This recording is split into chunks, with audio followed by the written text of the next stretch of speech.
تبارك الذي جعل في السماء بروجا وجعل فيها سراجا وقمرا منيرا وهو الذي جعل الليل والنهار خلفة لمن أراد أن يذكر أو أراد شكورا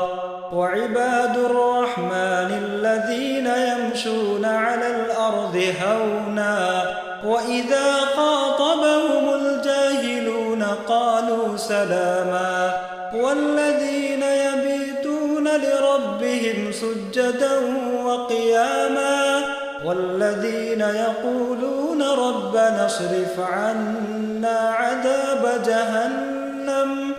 إن عذابها كان غراما إنها ساءت مستقرا ومقاما والذين إذا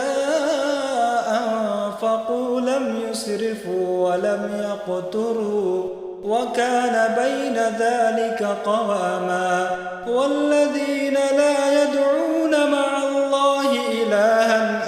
آخر ولا يقتلون النفس التي حرم الله إلا بالحق ولا يزنون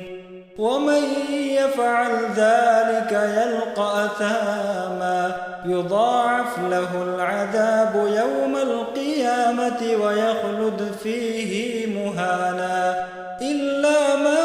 تاب وآمن وعمل عملا صالحا فأولئك يبدل الله سيئاتهم حسنات وكان الله غفورا رحيما ومن